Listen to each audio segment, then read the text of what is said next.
आज मी आलो आणि सकाळी 7 वाजल्यापासून पुण्यामध्ये पहिला माझा विद्यापीठामध्ये सावित्रीबाई फुले पुणे विद्यापीठामध्ये मला ते काही प्रेझेंटेशन दाखवणार होते, काही गोष्टी दाखवणार होते। आपल्याला सगळ्यांना माहिती आहे देश पातळीवर सावित्रीबाई फुले पुणे विद्यापीठाचा एक नावलौकिक आहे। त्या विद्यापीठाला 75 वर्ष पूर्ण झालेली आहेत आणि त्याच्यामुळं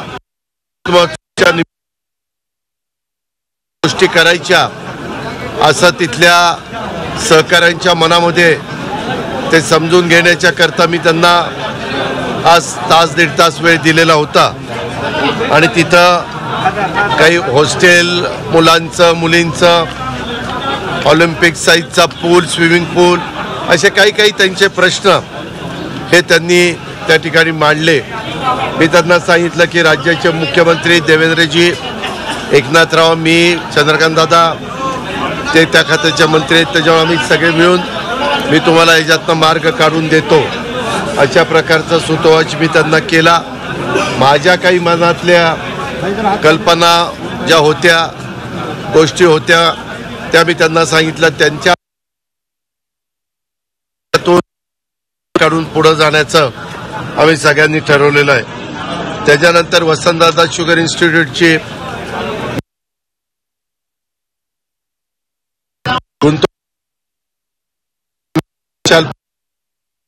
डॉक्टर इंद्रजीत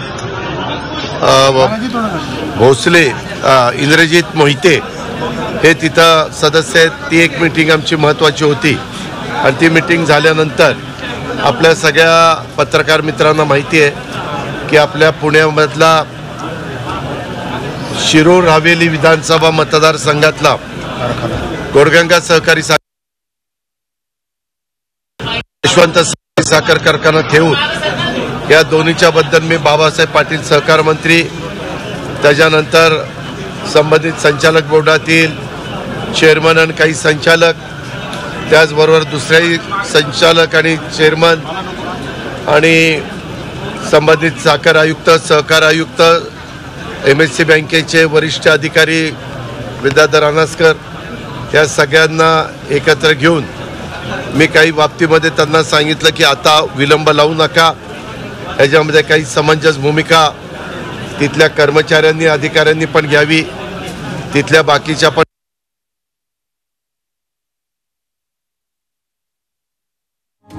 मदत करू पाहतोय, NCDC मधनं कसं काय करू पाहतोय, या सगळ्याची चर्चा केली।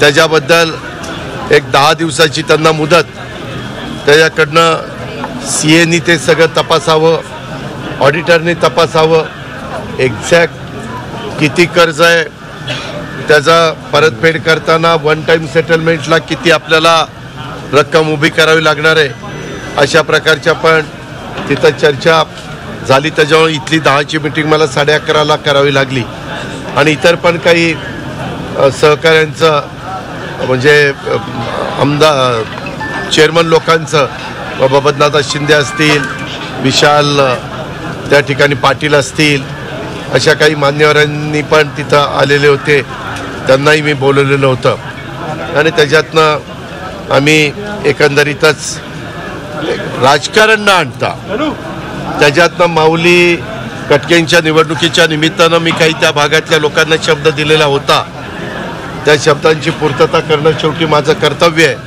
आणि त्या कर्तव्याच्या भावनेतनं त्या मीटिंग मी घेतल्या।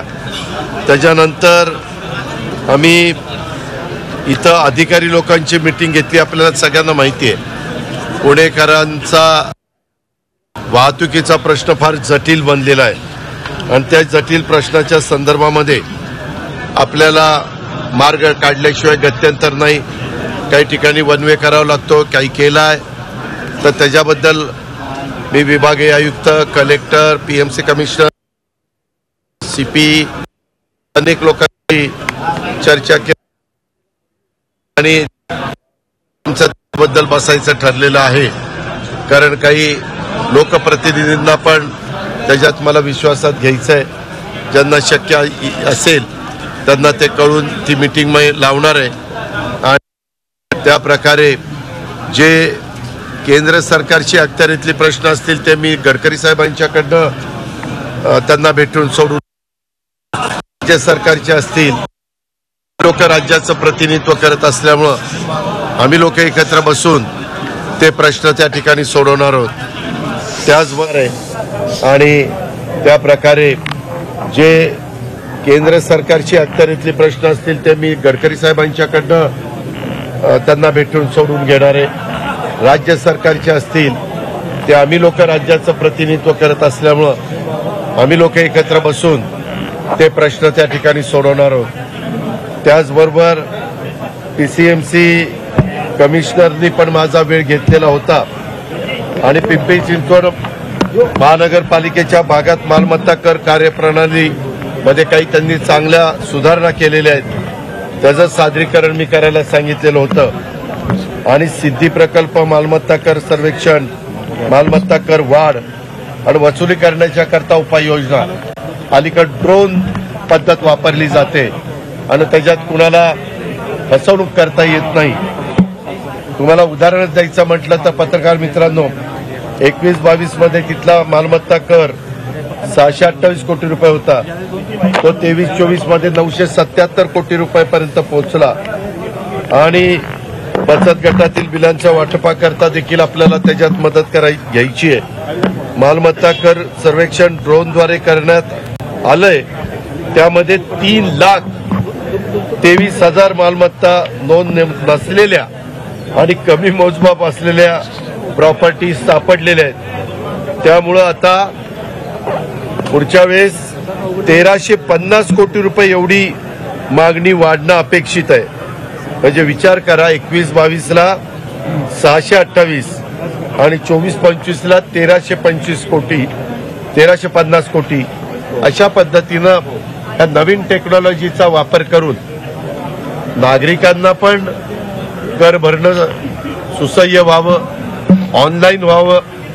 आज 72% नागरिक तिथले ऑनलाईन कर भरतात आणि म्हणून राजेंद्र भोसलेंना पण बोलून मी त्यामध्ये आपल्या पुणे महानगरपालिकेमध्ये देखील त्याचं अनुकरण करण्याच्या बद्दलच्या सूचना त्या दिलेल्या आहेत. एकात्मिक घनकचरा प्रक्रिया प्रकल्प, त्यातून वीज निर्मिती आणि विविध उपयुक्त वस्तूंची निर्मिती, हेही प्रकल्प तिथं हातामध्ये घेतलेले ते चांगले चाललेले आहेत. सगळ्या देशाचा, सगळ्या जगाचा, शहरांचा हे घनकचरा प्रक्रिया प्रकल्प हा एक ऐरणीवर आलेला मुद्दा आहे आणि त्याच्यात आपल्या पिंपरी चिंचवडला, पुण्याला आणि आपल्या महाराष्ट्रातल्या महत्वाच्या सगळ्या शहरांना पण मदत व्हावी. पाण्याची बचतीच्या दृष्टिकोनातनं काय, अशा बऱ्याच चर्चा आम्ही सगळ्यांनी बसून त्या ठिकाणी केल्या. काही बोपोडीमध्ये वन विभागाच्या अधिकाऱ्यांची बांधकामं निवासाची करायची, तिथं काही थोडं डिफेन्सची अडचण आलेली आहे, ती पण सोडवण्याच्या बद्दल. आणि सामाजिक न्याय विभागाचं 500 मुलांचं हॉस्टेल आणि मुलींचं हॉस्टेल हे सगळं झालंय, परंतु ते आता सामाजिक न्यायचे बकोरिया त्यांच्या ताब्यात द्यायचं. तर ते म्हणले दादा ह्या त्रुटी आहेत, त्या पण PWDला मी सोडवायला सांगितलेल्या आहेत. अशा अनेक गोष्टीच्या बद्दलची चर्चा आम्ही आजच्या या दिवसभराच्या कामकाजामध्ये केलेली आहे. त्याचबरोबर प्रत्येकजण आपापली संघटना, आपापला पक्ष वाढवण्याचा प्रयत्न त्या ठिकाणी करतो आणि त्याच्यातूनच आपल्या राजगड जो तालुका आहे तिथल्या पण अनेक सरपंचांनी, अनेक प्रमुख लोकांनी, तसंच हवेली तालुक्यातल्या माझ्या प्रमुख सहकारी मित्रांनी राष्ट्रवादी काँग्रेस पक्षामध्ये प्रवेश केलेला आहे. मग त्याच्यामध्ये सचिन गुले, लक्ष्मण बांदल, निवृत्ती बांदल यांच्या नेतृत्वाखाली या सगळ्या भरत जांभरे, नितीन गुले पाटील, गोविंद हांडे, जिजाबा बांदल, अशोक नावले, अविनाश मोडक आणि माझ्या राजगड परिसरातल्या पण अनेक माझ्या सहकारी मित्रांनी, अशोक उर्फ लालासाहेब रेणुसे, रघुनाथ कथुरे, सुरेखा पिलाने, सचिन पिलाने, खूप मोठी ती यादी आहे. अनेक गावचे अनेक वर्ष सरपंच असणारी मान्यवर आहे. आणि एकंदरीत राज्यामध्ये आत्ताच्या काळात घडणारी राजकीय परिस्थिती लक्षामध्ये घेता त्यांच्याही गावातले प्रश्न सुटावेत, तिथल्याही अडचणी दूर करता याव्यात म्हणून त्यांनी एक सकारात्मक भूमिका घेतली. त्यांचंही मी आज सगळ्यांचं स्वागत केलेलं आहे. ही पण गोष्ट आपण सगळ्यांनी त्या निमित्तानं गाण्यामध्ये घ्यावी अशा प्रकारची माझी आपल्याला विनंती आहे. इतर पण व्हिजिटर्स मोठ्या प्रमाणावर आलेले होते आणि इतर पण काही गोष्टीची चर्चा, ही काही पुलांची कामं चाललेली आहेत, काही रोडची कामं चाललेली आहेत, काही मध्ये दोन्ही महानगरपालिकेमध्ये समन्वय असावा. PMPMLला 200 टाटाच्या बसेस नवीन घेण्याचा निर्णय आजच्या बैठकीमध्ये झाला. तसा PMPMLच्या आयुक्ताला सूचना दिल्या आणि लवकरच त्याची ऑर्डर काढली जाईल. आणि पब्लिक सर्व्हिस ट्रान्सपोर्टच्या निमित्तानं देखील वाहतुकीची व्यवस्था ही सुरळीत होण्याची गरज आहे. रिंग रोडच्या बद्दल पण काही थोड्या प्रश्न निर्माण झालेले होते, ते पण सोडवण्याचं काम आम्ही सगळ्यांनी बसून केलंय. तशा पद्धतीच्या सूचना मी संबंधित अधिकाऱ्यांना दिल्या. काही बाबतीमध्ये काही प्रश्न राज्याच्या मंत्रालयाशी संबंध होते. उदाहरणार्थ बावनकुळे साहेबांच्या रेव्हेन्यू विभागाशी संबंधित होते. काही प्रश्न आमच्या रेव्हेन्यू विभागाशी संबंधित अधिकाऱ्यांच्याकडे होते. अशा त्या अधिकाऱ्यांना सूचना देऊन सचिव लोकांना ते प्रश्न मार्गी लावण्याचं पण काम केलेलं आहे. तुम्हाला नेहमीच माहिती आहे, अनेक वर्ष पुणेकरांनी मला प्रतिनिधित्व करण्याची संधी दिलेली आहे. मला रिझल्ट्स ओरिएंटल काम करायचं आहे आणि ते करत असताना पुणेकरांचं एकंदरीत वाहतुकीचं जे असुविधा आहेत त्या आम्हाला दूर करायच्या आहेत. काही ब्रिजेस हे पाडलेले आहेत, तिथं नवीन ब्रिजेस रुंद करायचे आहेत. त्या सगळ्या गोष्टीची मेट्रोची कामं, अशा खूप गोष्टीची चर्चा आम्ही त्या ठिकाणी केली. आयुक्तांनी भेट घेतली तुमची पुणे शहरामध्ये ज्या पद्धतीने गुन्हेगारी वाढते, दररोज मर्डर होतात, IT कंपनीच्या संदर्भात मोहोळ गँगचे परत एकदा पिस्टल सहजपणे मिळतात पुण्यामध्ये. आता यासाठी विचारलं का लायसन्स पाहिजे, आधार पाहिजे? त्या संदर्भामध्ये तुम्ही मला सांगितलेलं होतं की आमच्याकडं लवकर बोला, कारण नंतर मुख्यमंत्री राज्याचे पुण्यात एका कार्यक्रमाच्या करता येणार आहे. मी CPना तिकडं थांबवलेलं आहे. मी माझ्या या सगळ्या बैठका मिटिंग करून खाली आलो तुमच्याशी बोलायला. आता पुन्हा जाऊन त्या ठिकाणी मी त्यांच्याशी बोलणार आहे. आता काही नवीन अधिकारी ज्यांच्या मुदती संपल्या त्या पुण्याच्या एकंदरीत विकास होण्याच्या दृष्टिकोनातून आपण आणलेले आहेत. कलेक्टर असतील, मुख्य कार्यकारी अधिकारी असतील, इतर अधिकारी असतील, अजूनही काही अधिकारी आणायचे आहेत. त्यामध्ये आपण म्हणताय ती बाब स्वतः राज्याचे गृहमंत्री आणि मुख्यमंत्री देवेंद्रजींनी पण गांभीर्याने घेतलेली आहे. मी पण या भागाचं प्रतिनिधित्व करतोय, त्याच्यामुळं मी पण ही गोष्ट गांभीर्याने घेतलेली आहे. पत्रकार मित्रांनो, तुम्हाला माहिती आहे, राजकीय हस्तक्षेप हा नसला तर पोलिसांना काम करणं अजिबात अवघड जात नाही. इथं कुणाचाही राजकीय हस्तक्षेप आम्ही लोक होऊन देत नाही. त्याच्यामुळे एवढी मुभा असेल आणि त्यांना इन्फ्रास्ट्रक्चर उपलब्ध करून देण्याच्या करता व्हेकल्स असतील किंवा इतर अनेक गोष्टी, त्यांचा घरबांधणीचा कार्यक्रम असेल, त्यांच्या ऑफिसेस असतील, इथलं CP कार्यालय असेल, तिकडचं पिंपरी चिंचवडचं CP कार्यालय असेल, इव्हन आता SP चं पण कार्यालय आपल्या ग्रामीणचं, ती पण तिन्ही कामं आपण हातामध्ये घेतोय. म्हणजे एवढ्या सगळ्या जर गोष्टी तुम्हाला राज्य सरकार करून देत असेल तर मग ह्या जे काही कायदा सुव्यवस्थेचे प्रश्न निर्माण होतात, मग तिथं कुठंतरी पोलीस वरिष्ठ अधिकारी कमी पडतात असं माझं मत आहे.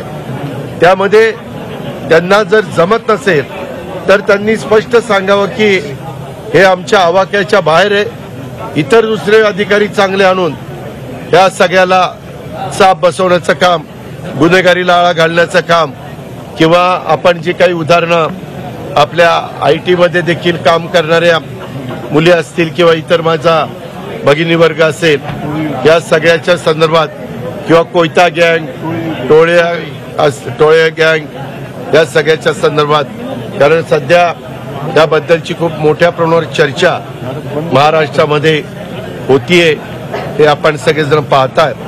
त्याच्यामुळे मी आज इथल्या वरिष्ठ अधिकाऱ्यांशी आता बोलणार आहे आणि मग पुन्हा माझे 2-3 दिवस महाराष्ट्रात इतर ठिकाणी दौरे आहेत आणि रविवारी पुन्हा माझ्या एका शिक्षण संस्थेचं नियामक मंडळ, वार्षिक सभा, आणखीन काही महत्त्वाच्या संस्थांची कामं ती करून मुंबईला गेल्यावर मी सोमवारी पुन्हा या गोष्टीचा, कारण जनतेने जो कौल द्यायचा आहे तो दिलेला आहे. जनतेने त्यांची जागा ठेवलेली नाहीये, त्यांनी आमच्यावर विश्वास टाकलेला आहे. त्या विश्वासाला कुठल्याही प्रकारचा तडा जाऊ नये याबद्दलची खबरदारी ही आम्हाला घ्यावीच लागणार आणि ती आम्ही घेणार. त्यामध्ये आम्ही कुठं कमी पडणार नाही. आणि त्याच्या संदर्भामध्ये मी सोमवारी गेल्यानंतर आज माझी देवेंद्रजींची भेट होणार नाही, कारण त्या कार्यक्रमाच्या मध्ये मी नाहीये आणि त्याच्यामुळं मी त्यांच्याकडनंही समजून घेणार की ही आमची अपेक्षा आहे, कशामुळं हे घडतंय, ह्याच्यात काय तुम्हाला अडचण आहे, त्या पद्धतीनं त्यांनाही विचारणार आहे आणि पुढची पावलं उचलणार. दादा, गेल्या 8 दिवसांपासून राज्यामध्ये संतोष देशमुख हत्या प्रकरणामध्ये आरोप होत आहेत. मंत्री धनंजय मुंडे यांच्यावरती आरोप संतोष देशमुख हत्या प्रकरणामध्ये राजीनाम्याचा वेळ काय लागतो दादा?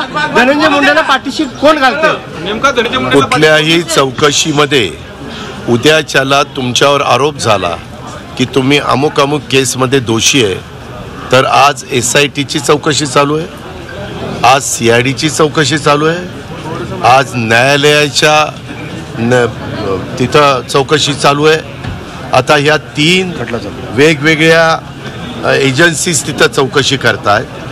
त्याच्यातून स्वतः राज्याच्या मुख्यमंत्र्यांनी सांगितलेलं आहे की ही चौकशी करत असताना जो कोणी दोषी असेल, जो कोणी त्याच्याशी संबंधित असेल, ते तिथं सिद्ध झालं, लक्षात आलं, तर त्यांच्यावर ताबडतोब कारवाई केली जाईल.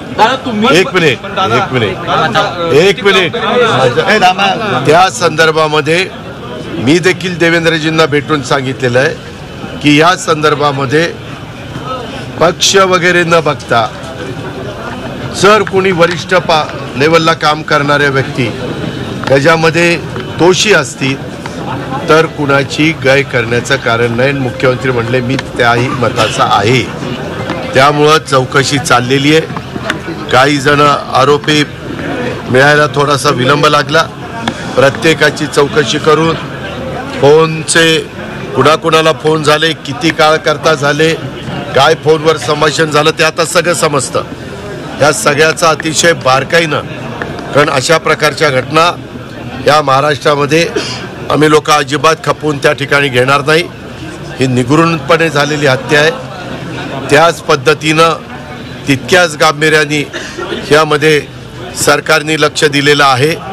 अर्थात समोरच्या विरोधी पक्षातल्या नेत्यांना किंवा सत्ताधारी पक्षाच्या पण काही लोकप्रतिनिधींना काय बोलायचं आहे हे त्यांनी अधिकार संविधानाने दिलेला आहे. पण असं करत असताना कुणावरही अन्याय होऊ नये ही पण खबरदारी ही घ्यावी लागते. मी आज आपण प्रश्न विचारल्यावरून पुन्हा एकदा आपल्यामार्फत महाराष्ट्रातल्या जनतेला सांगतो, कुणालाही माझी आजपर्यंत कामाची पद्धत अनेकांना माहिती आहे. यामध्ये आम्ही आणि मुख्यमंत्री जो दोषी असतील त्यांना अजिबात पाठीशी घालणार नाही. त्यांना कडकमधली कडक सजा केली जाईल आणि एक वेगळ्या प्रकारचा मेसेज महाराष्ट्रामध्ये दिला जाईल. भाजपचे आमदार आहेत, भाजपच्याच आमदारांकडून आपल्या पक्षातल्या मंत्र्यांवरती आरोप केले जातात. त्याबद्दल मी त्यांना सांगितलेलं आहे की तुमच्याकडं नुसते आरोप करण्यापेक्षा तुमच्याकडे असणारे पुरावे त्या SITला द्या, CIDला द्या, ज्यांच्या न्यायव्यवस्थेखाली ती इन्क्वायरी होती त्यांना द्या. कारण आपल्याला माहिती आहे की पुराव्याशिवाय कुणावरही आरोप करणं हे कितपत योग्य आहे आणि ते त्यांना द्यायला सांगितलेले. त्याबद्दल माझी आणि बावनकुळे साहेबांची पण चर्चा झालेली आहे, माझी आणि देवेंद्रजींशी पण चर्चा झाली.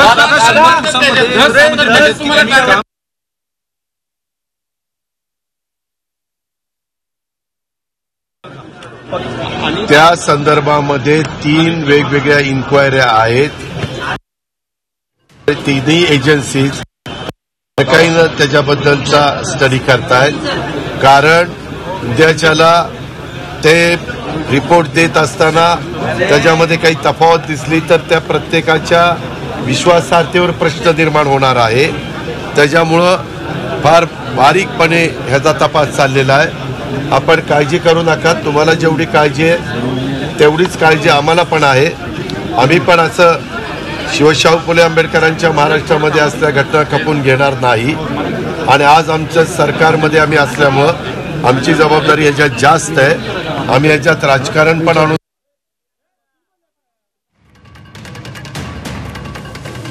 चौकशी सुरू आहे. बडी मुन्नी म्हणून आरोप होतोय दादा, धसने आरोप केलाय आपल्या राष्ट्रवादीतल्या बडी मुन्नी म्हणून. ही नेमकी बडी मुन्नी कोण आहे हे त्यांना विचारा. दादा तुमच्यावर हे असले फालतू गोष्टी कुणी बोलत असेल तर मी स्पष्ट नावं घेऊन बोलणार आहे. त्याच्यामुळं त्याला विचारा कोण आहे ते. तुमच्यावर आरोप झाले होते भ्रष्टाचाराचे, त्यावेळेस तुम्ही राजीनामा दिला होता. कुठला? तुमच्यावर भ्रष्टाचाराचे सिंचन घोटाळ्याचे आरोप झाले, त्यावेळेस तुम्ही राजीनामा दिला होता चौकशी होण्याच्या आधी. एक आणि तुम्ही म्हटलं की पुण्यात पोलिसांना फ्री हँड आहे, तुमचा हस्तक्षेप नाही राजकारणाचा. बीडमध्ये तो हस्तक्षेप होतोय, त्यामुळे मुंडेंचा राजीनामा घ्यावा असं म्हणून त्याच्यामध्ये 3 करताय. आज सगळ्यात देशांनी आणि राज्यांनी याची गंभीरतेनं नोंद घेतलेली आहे. ह्याच्यात तुम्ही अजिबात काळजी करू नका. त्यांचे पुरावे, त्यांचे तिथं फोनवर झालेलं संभाषण किंवा जे आरोपी सापडलेले त्यांना कुणी सांगितलं हे दुष्कृत्य करण्याच्या करता, ह्याचा पुरावा तर पाहिजे ना. दादा मात्र बीडचे पालकमंत्री दादा यावरूनच चर्चा आहे. बीडचे पालकमंत्री तुम्ही स्वतःकडे घेणार आहात. बीड जिल्ह्यामध्ये गुन्हेगारी मोठ्या प्रमाणावरती वाढले, फुकट राग जे आहे यामध्ये पालकमंत्री कुठं कुणाला करायचा सर्वस्वी अधिकार राज्याच्या मुख्यमंत्र्यांचा असतो. जसं मंत्रिमंडळ करण्याचा, खाते वाटप करण्याचा त्यांचा अधिकार आहे, तो अधिकार ते वापरतील. ज्यांच्यावर 36 जिल्ह्यांची जबाबदारी दिली जाईल ती जबाबदारी ते मंत्री, संबंधित उपमुख्यमंत्री हे पार पाडतात. दादा मात्र तुमच्याकडून अपेक्षा आहेत दादा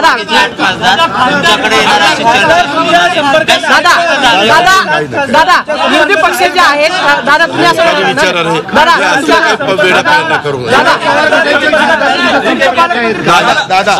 दादा शरद पवार गटाचे प्रदेश अध्यक्ष बदला अशी मागणी होती. शरद पवारांना आज भावनिक साथ घातली गेली.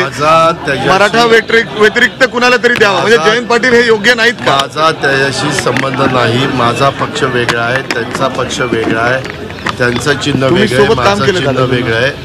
त्यांनी त्यांच्या पक्षाच्या अंतर्गत काय निर्णय घ्यावा हा सर्वस्वी अधिकार त्यांचा आहे. आम्हाला कुणाला त्याच्यात लुडबुड करण्याचा काडीचा अधिकार नाही. वेळ आली त्याच्यामुळे झाली असं म्हणणं, ते वेळ देत नाही, जयंत पाटील वेळ देत नाही असं म्हणणं. तटकरेंच्या संपर्कात आहेत का? तटकरे एक मिनिट तुम्ही दादांत खोटं बोलताय.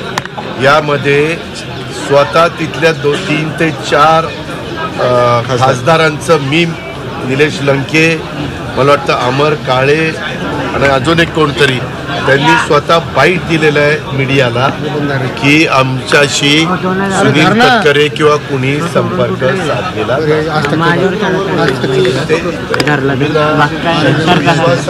अशांची नावं घेतात. आणि त्यामुळं पुराव्यासहित जर तुम्ही म्हणताय की अजित पवारनी केलं आणि झालेलं नाही तर मोकळ्यात कशा करता आरोप करायचा?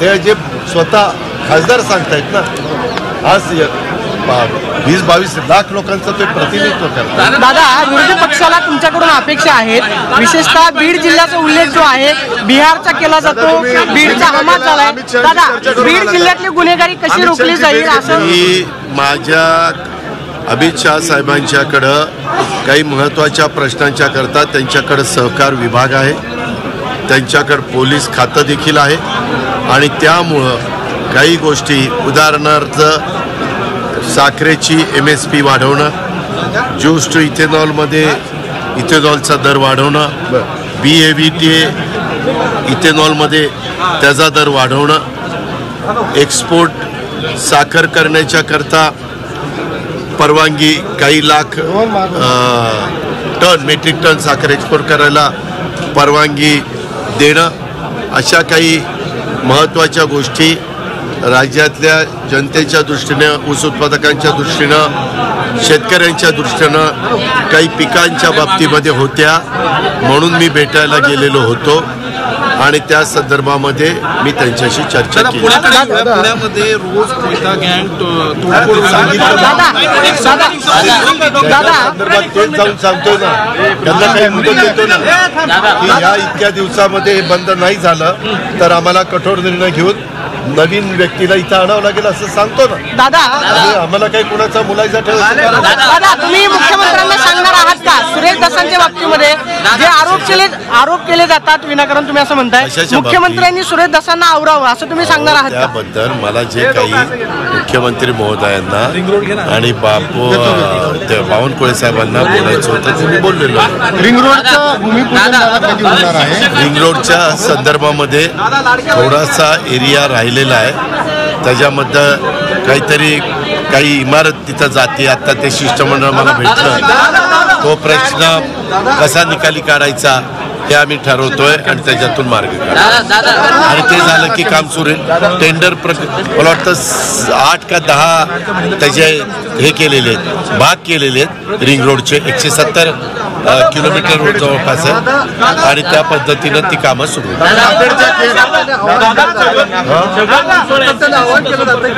शरद पवारांनी अजित पवारांनी एकत्र यावं, काही दिवसापूर्वी सुनंदा पवार म्हटल्या होत्या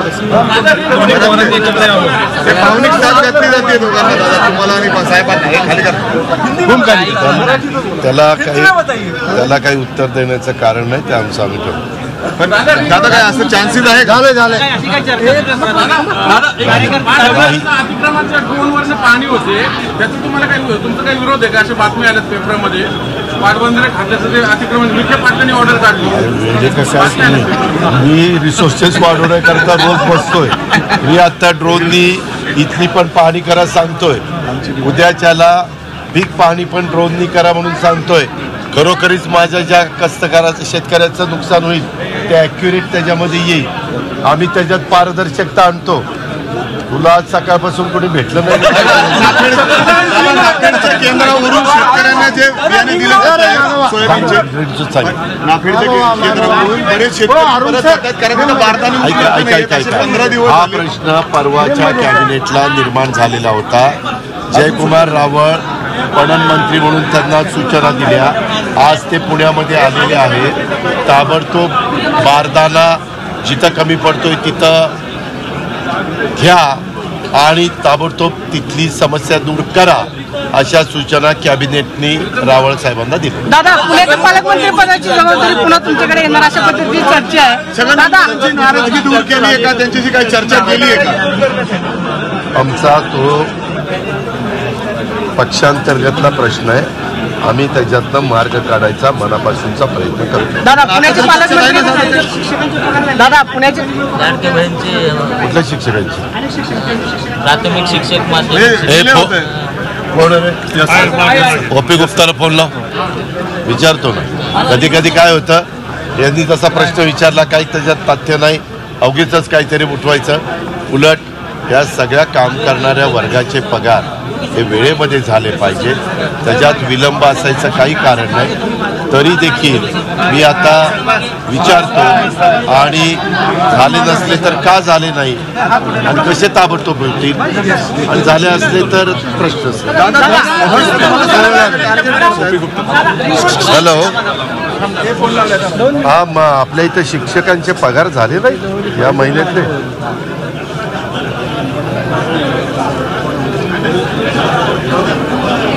ठीक आहे, आलं लक्षात. ठीक आहे. ACS फायनान्सने सांगितलं आपण पगाराचे पैसे सगळ्या डिपार्टमेंटला उपलब्ध करून दिलेले आहेत. ज्या त्या डिपार्टमेंटमध्ये पगार देत असताना काही त्यांच्याकडं काही त्रुटी किंवा काही त्यांचा अंतर्गत काही प्रश्न असेल तो त्याच्यात झाला असेल. आता ती तर बाजू क्लिअर झाली की विभागाने सगळ्यांचे पैसे दिले. आता CPशी बोलताना एज्युकेशन सचिवांशी पण बोलतो. असं अजिबात राहता कामा नये आणि राहणार नाही खबरदारी. दादा, स्थानिक स्वराज्य संस्थेची निवडणूक कधीपर्यंत लागतील का? सुप्रीम कोर्टाला आता जाऊन भेटतो आणि त्यांना विचारतो साहेब कधी आता तुम्ही निवडणुका. कसं आहे तिथं आपली कोर्टात केस आहे. आपल्या OBC समाजातल्या पुरुषांना आणि महिलांना तिथं प्रतिनिधित्व मिळत नाही. ओपन मधल्या महिलांना पुरुषांना SC ST मधल्या महिला पुरुषांना मिळतंय आणि एवढा मोठा वर्ग निवडणुकीपासून वंचित ठेवायचा बरोबर नाही. त्याकरता मुख्यमंत्र्यांनी आम्ही सगळ्यांनी ठरवलेलं आहे आपली बाजू न्यायालयामध्ये अतिशय आग्रहपूर्वक मांडून त्या निवडणुका कशा आता तातडीनं लागतील. कारण उद्याच्या फेब्रुवारीमध्ये 3 वर्ष होतील. 22 फेब्रुवारी ते 25 फेब्रुवारी. त्याच्यामुळे आमची पण इच्छा आहे त्या लवकर व्हाव्यात.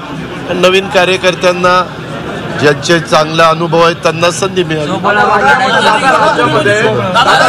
राज्यामध्ये फक्त मुख्यमंत्री हे एकटेच ऍक्शन मोडवरती आहेत असं बारामतीच्या खासदार गेल्या आठवड्यात म्हटलं. आजपासून ऍक्शन मोडवर आलात का आधीपासून?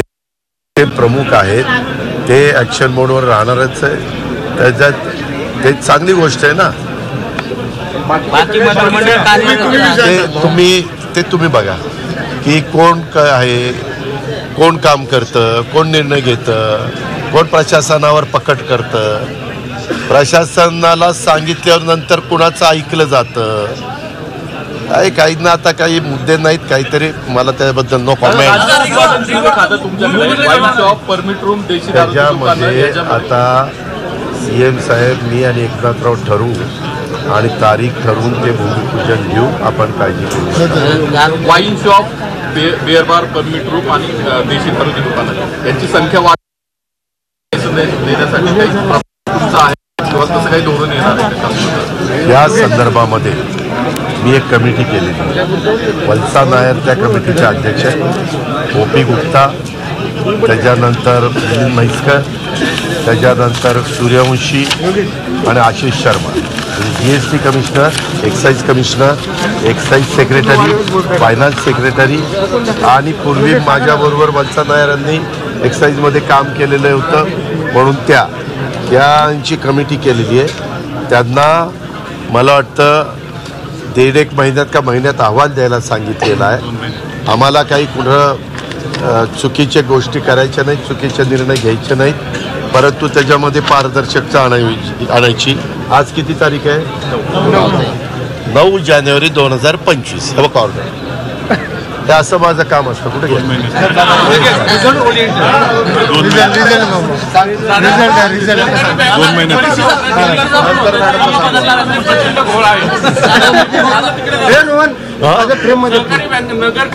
सहकारी बँकेची परीक्षा इकडे पुण्यात होते. मागे चंद्रपूरच्या इकडे पुण्यात झाली. हा काय प्रकार? सर्व्हर बंद पडतो. जिल्ह्यात परीक्षा झाल्या पाहिजे. बरं, आपली योग्य सूचना आहे. त्याची तंतोतंत अंमलबजावणी करण्याचं काम ज्या अधिकाऱ्याकडे आहे त्याला सांगितलं. सावित्रीबाई फुलेंच्या संदर्भात एक प्रश्न आहे. सावित्रीबाई फुले यांच्याबरोबर फातिमाबाई शेख या देखील शिक्षिका होत्या. त्यांनी देखील त्यावेळेस मुलींना शिकवण्याचं काम केलं होतं असं इतिहास आहे. मात्र काही अभ्यासकांनी, इतिहास संशोधकांनी दावा केला की ते तसं पात्रच नाही. ते खोटं किंवा डुप्लिकेट पात्र उभं केलं होतं. काही तुम्हाला याच्यावर? मला काय माझा एवढा अभ्यास नाही. ते जे रिसर्च करणारे ज्यांचा अभ्यास आहे त्यांनी त्याच्या संदर्भामध्ये लक्ष द्यावं आणि वस्तुस्थिती समाजाच्या पुढे. मी आता त्यांना मी चेअरमनला सांगितलं कृषी याच्यात राजकारण आणू नको. निवडणुका व्हायच्या त्या झाल्या, सगळं काही निकाल लागायचा तो झाला. आता आपल्याला सगळ्यांना प्रयत्न करून आपल्या त्या भागातल्या शेतकऱ्यांचा वैभव असणारा थेऊर कारखाना, यशवंत कारखाना, गोडगंगा कारखाना सुरू करायचा आहे. त्याच्यामुळे सगळ्यांनी समंजस भूमिका घ्या.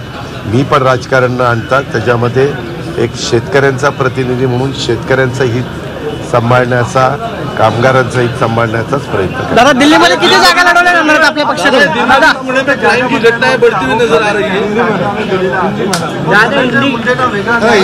दादा नाही, असं नाही रे बाबा. आरोप झालेले खूप जणांच्यावर आरोप झाले, असं नाही. त्या आरोपामध्ये तथ्य आहे का नाही हे दिसल्याशिवाय काही जण त्या आरोपाच्या यांनी व्याकुळ होऊन त्या ठिकाणी राजीनामा देतात. धनंजय मुंडेंचं स्पष्ट मत आहे की माझा दुरान्वय देखील याच्याशी संबंध नाही. कुठल्याही एजन्सीला तपासायला द्या. आता 3 एजन्सी तपासतायत, अजून कुठली एजन्सी त्या ठिकाणी लावा आणि त्यांनाही तपासायला सांगा. असं ज्यावेळेस ती व्यक्ती ठामपणे सांगते त्यावेळेस काम करत असताना कुणा दोषी नसणाऱ्यावर पण अन्याय होता कामा नये. आणि मी पुन्हा सांगतो, जर कोणी दोषी असेल, त्याच्यात अजित पवार दोषी असेल तरी त्याच्यावर कारवाई. दादा दिल्लीत किती जागा लढवणार आहेत आपण? पक्ष न पाहता दोषींवर कारवाई होणारच, नुसत्या आरोपांवरून कारवाई करणं योग्य नाही असं अजित पवारांनी म्हटलंय. कोणालाही पाठीशी घालणार नाही, कारवाई तर होणारच असंही त्यांनी म्हटलेलं आहे. बडी मुन्नी कोण हे धस यांनाच विचारा असंही त्यांनी यावेळी म्हटलेलं आहे. चौकशीत वरिष्ठ दोषी आढळले तरी गय केली जाणार नाही. नुसते आरोप करण्यापेक्षा पुरावे तपास यंत्रणेला द्या. पक्षातील प्रमुख पदांवर बदल करा. यावेळी पवारांकडे मागणी करण्यात आली, त्यावर देखील अजित पवारांनी बोलणं टाळलेलं आहे.